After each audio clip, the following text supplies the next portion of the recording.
Hello! Welcome back to my channel. If you have never been here before, I'm Jamie. I read a lot of books, like a lot of books. And this is going to be my talking my way through all the books I've read so far in May. And I was going to do this on the 7th, or on the 8th, covering up to the 7th. But I got busy, and then I got kittens, and so now it's the 10th going into the 11th, and I'm finally getting to this video. So rather than just do the ones up to the 7th and leave the rest of the books in the stack for the next video, I'm just going to do the ones that I finished so far in May, and then start over from the end of this video. Because this weekend is the Shadow Lounge readathon for May. If you have never encountered that before, Shadow Lounge readathon is something that grew out of the Dewey's readathon. A couple of us got, twitchy about not having readathon when the readathon ended in October a couple years ago, and decided we needed more readathons. So we started up a group and have had readathons on the second weekend of every month pretty much ever since then. That's this weekend. I plan to read a lot more books.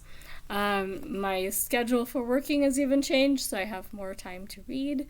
So there will be a lot more books by the time I get to the 14th.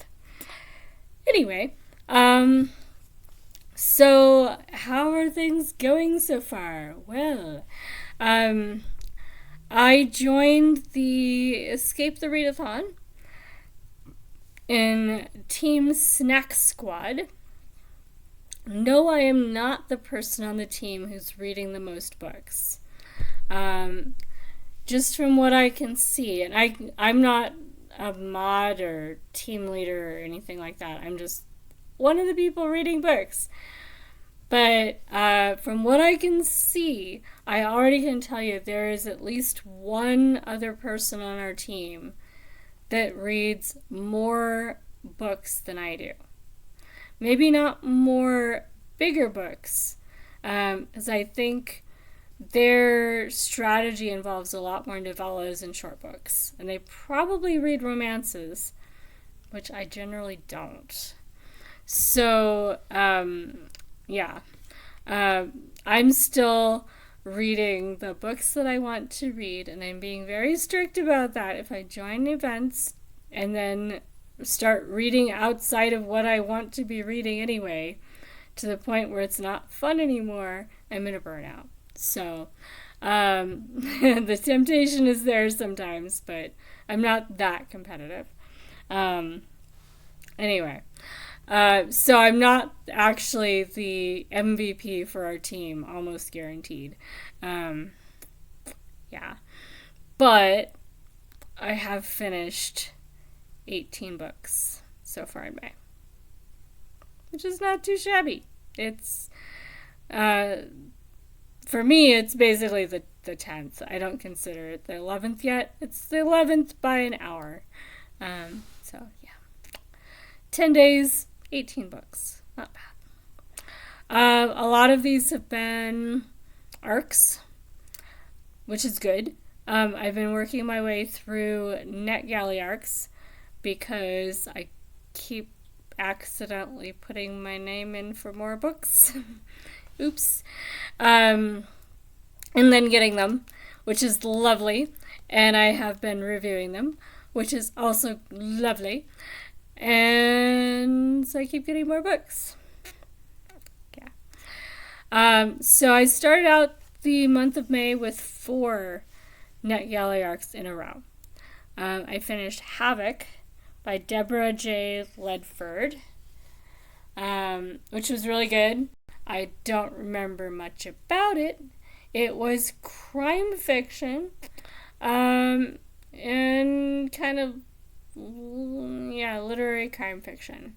It was pretty good, and I wish the title was something that jogged my memory, which it didn't.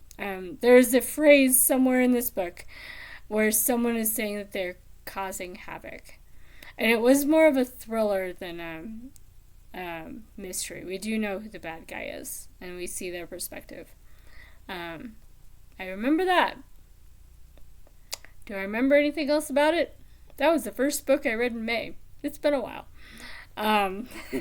It was really good, though. I do remember enjoying it. I just don't remember any details right now. And I would recommend it if you like thrillers and thriller-esque murder mysteries. Then in The Event of Murder by Cynthia Kuhn, it was a really good cozy mystery. I enjoyed it. It was book 2 in the series, the Starlit Bookshop series. It is set in a bookshop, which is always a plus. Yeah, I enjoyed that one. It was fun. And then Grieving Gold by Daniel McDaniel. That's got to be a pen name. Or rather uncreative set of parents. But I think that's a pen name. Anyway, Grieving Gold is a first book in a fantasy series. Kind of a dark fantasy or fantasy horror crossovers, but fantasy would be the dominant genre. It reminded me a lot in its world building and magic system of Brandon Sanderson, but not enough that it was a copycat book, just enough that if you've read Sanderson, you recognize some of the influences. But also some Asimov and some other influences and going off in a different direction. So, fantasy is always derivative off of the previous fantasy in the genre. So, it's not groundbreaking. I've read a few fantasy series that really are going off in their own direction, and this is not one of those, but this is solid fantasy for people that like this stuff. And there are a lot of us. So, highly recommend. 5 stars. This book has come out already. It came out in February, and should have another book coming out because they already have this one numbered as number 1, so he's got to have a contract for his next book already. In the Event of Murder also has come out already. So this one must have had a new edition or something like that, but because it's come out already. But he's still in it. Galley as an arc. So, I don't know. I'm betting that there's a new edition on that one. Havoc comes out in July. So, you have a few months to wait on that one. Booked for Murder, I think also comes out in July. Pretty sure, but they don't have the date set on Goodreads yet. So that one may be more up in the air, but I think their aim was to be out in July. And that one I only gave 4 stars. Not as bad as some of the other cozies I've read, but not as good as the favorites. So 4 stars. If I was just reading for fun and not reviewing and not reading 18 books in a month, in a first part of a month, booked for Murder would be fine. It's also set in a bookstore, an old Juniper bookstore mystery number 1. I'm not really sure about that one. We'll see how it goes further in the series. I will probably read the second book in the series and see how that goes. Then I did Children of Blood and Bone by Tomi Adeyemi. This was really good. It was a 5 star. I'm still not a horror reader. It's amazing how much I'm getting into dark, kind of horror-esque fantasy lately. But of all of the elements of this book, that's the part that I'm not as thrilled with, is all the gruesome stuff. Not really what I read fantasy for. It was really cool, though. It's a kind of North African cultural setting. So that was cool.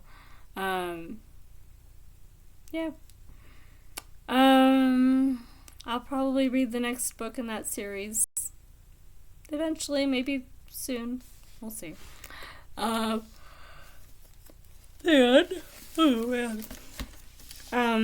I did Where the Crawdads Sing.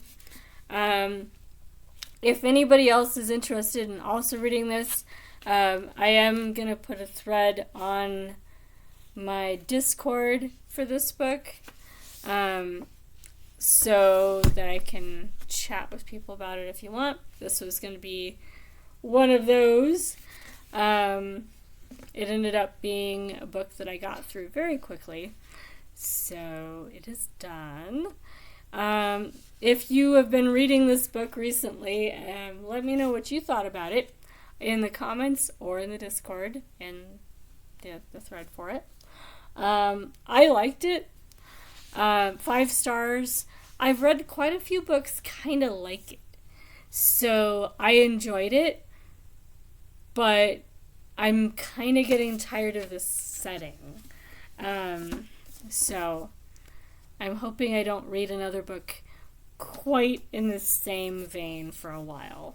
But it's not a bad book. It's just I read a lot of books. Eventually you read a lot of the same kind of book.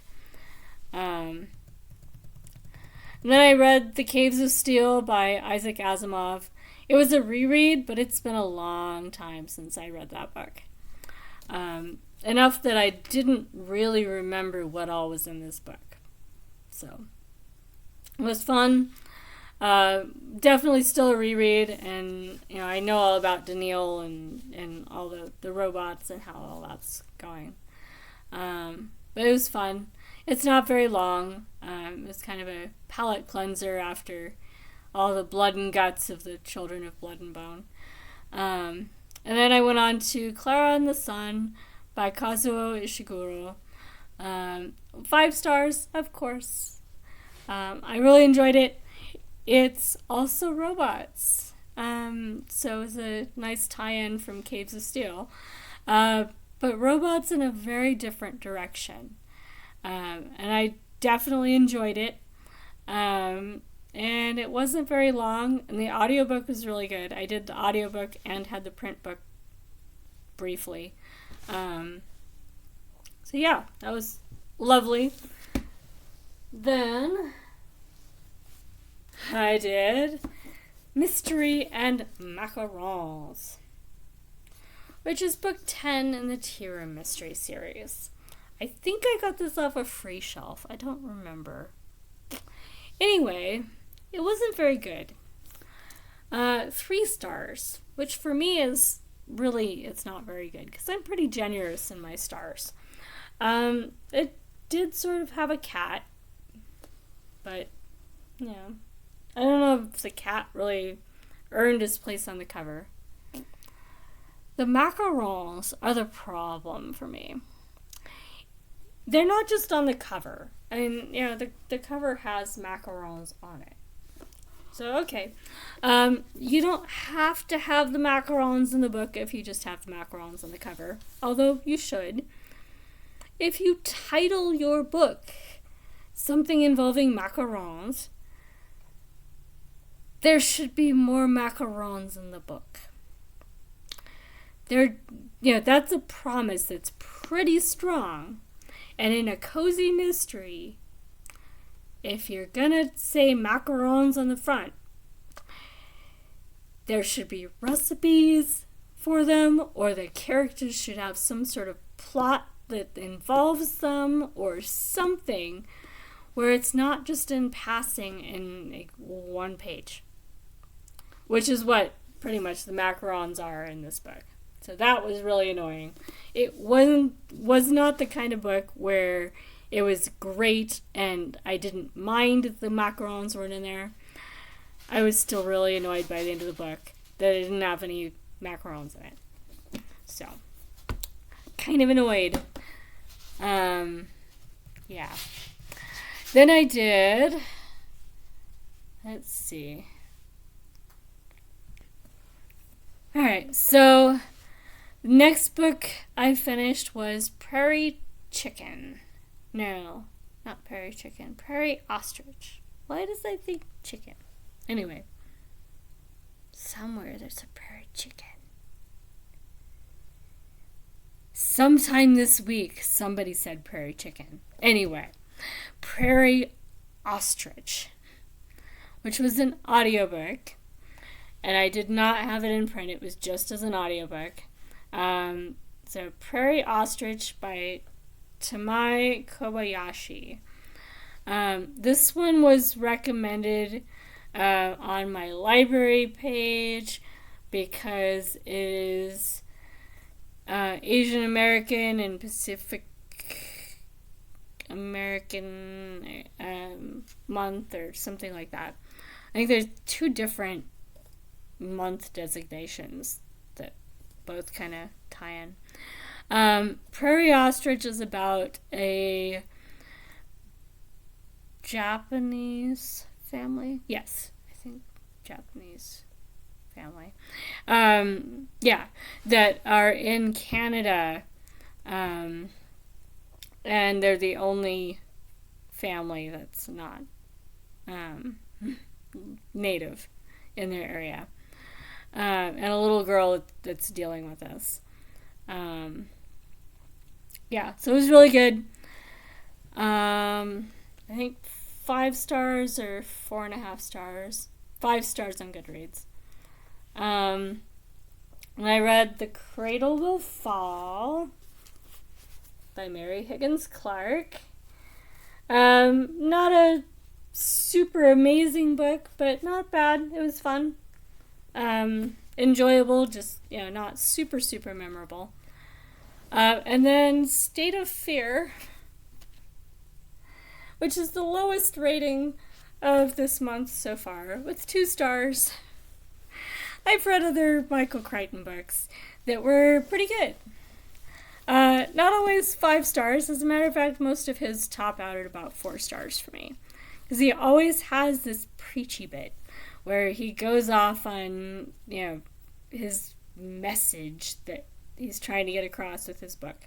Every time. Every book, pretty much, so far. This book, it's all preachy. It's just, and it's climate change denying in ways that it's either irresponsible or just dumb. And I was just really annoyed with this book by the time I finished it. Yeah. And it was a long book. It was 672 pages long. It was so boring and so tedious. I've read books where I don't agree with the science that they used, especially older books where the science has progressed since then, but where the story is really good, and so you just pretend it's an alternate universe where it works that way, and then it's fine. I tried that with this book. It was still a bad book. So, I've talked to people who really loved it, but not very many. I did not enjoy State of Fear, and I do not recommend State of Fear. It was annoying. Yeah. Then, I went on to another arc. This one's in print from a Goodreads giveaway called Cinema Love by Jiaming Tang. This one is Chinese, I think, in translation, but I don't know. No, it's not in translation. It's a Chinese immigrant writer, and if you need a queer, non-Western writer for a prompt, this would be a good book for you. This one came out on the 7th. So it is out. It has been out for less than a week. And is by Jiaming Tang, a queer immigrant writer based in Brooklyn. He got his MFA from Alabama. And this is his first book. So if you need a debut book, this is also a good book. It's historical fiction. And yeah, I'm not going to say too much about it. It just came out. It's really good. I recommend it. LGBTQ, immigrants, and yeah. It's about the women who marry men who are homosexual. So it's an interesting perspective. Not one I've read very many books with. So, yeah. That was really good. 5 stars from me. Yeah, keep in mind, I'm fairly generous with my stars. But, yeah, solid 5 stars on that one. Then an audiobook, The Chalice of the Gods by Riordan. Book 6 in the Percy Jackson and the Olympians series. It was good. It was fun. It was not a 5-star for me, though. It was just 4 stars. But it was good. Then, 3 stars to The People in the Trees by Hanya Yanagihara. This one reminded me of Islanders by Christopher Priest. Really? Both of these are books that are trying to be like all academic, like you're reading an academic book, but set in a different world, basically. So they've got footnotes, and they're really nerdy, and yeah. I don't generally read this kind of dry academic writing when it's in my own world and nonfiction, unless I need the information. It feels like that kind of book. Yeah. So there is a story and there is a narrative. It's not just a reference book, but it really strays in that direction in a bad way. So I did not enjoy it. It wasn't terrible, but 3 stars. This one is one that was nominated in the Dublin Literary Award, though. I don't know for which year, but it was published in 2013. So probably sometime around then. So I get to check this off for that project. And then the last 2 books I finished, 3, because there is one more NetGalley. I finished Dr. Calhoun's Mousery, The Strange Tale of a Celebrated Scientist, A Rodent Dystopia, and the Future of Humanity, which is nonfiction and actually was far more readable than The People in the Trees.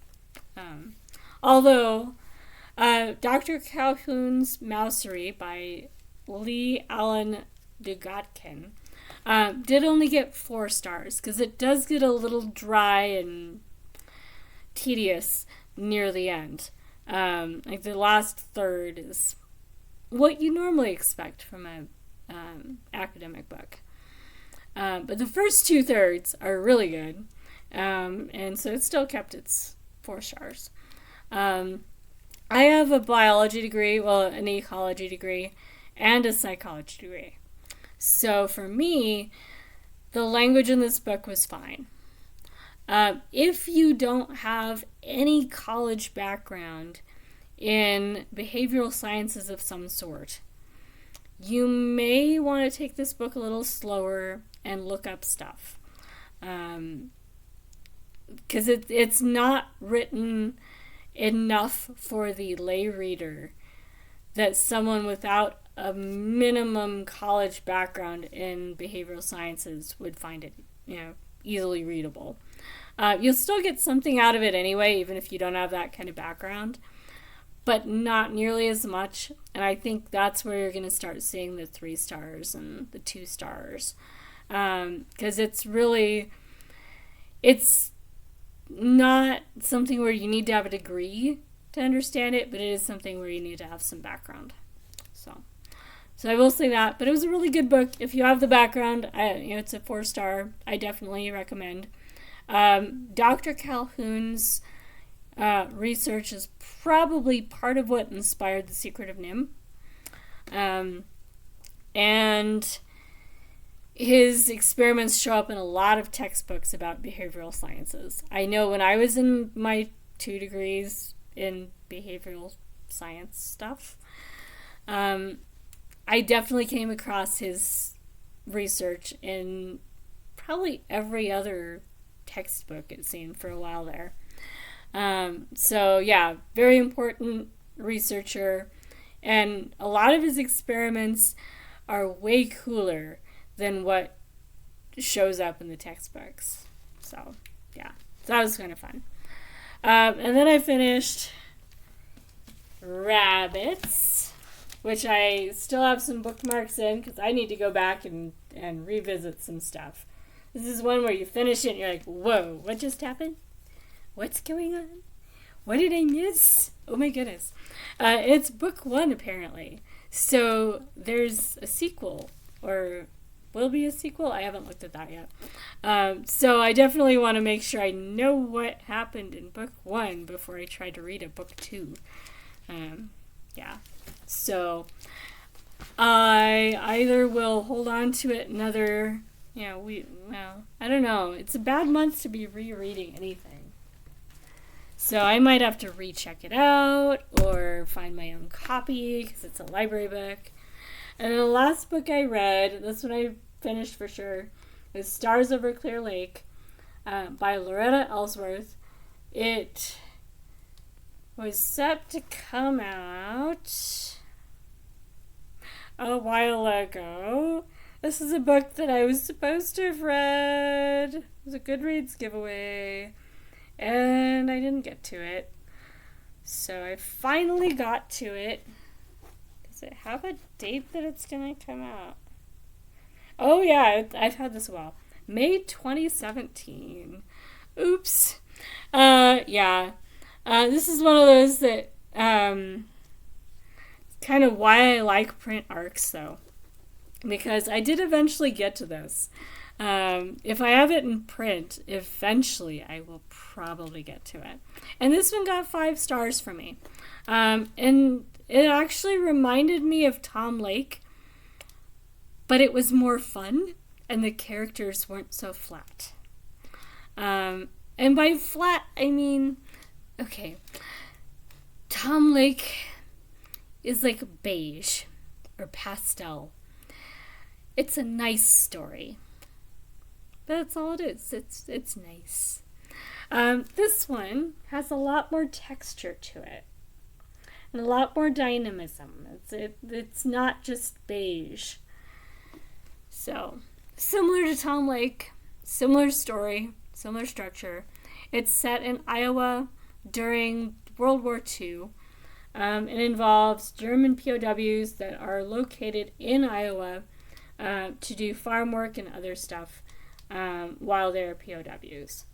And of course, because it's a love story, one of the POWs has to be in love with one of the local girls, and of course this is during the war, and not a very popular concept. Anyway, so it's really good. Highly recommend. And that is all that I've read so far in May. I will be finishing quite a few books this weekend, hopefully.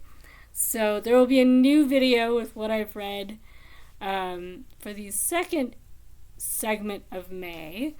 coming out on probably the 15th, if all goes well.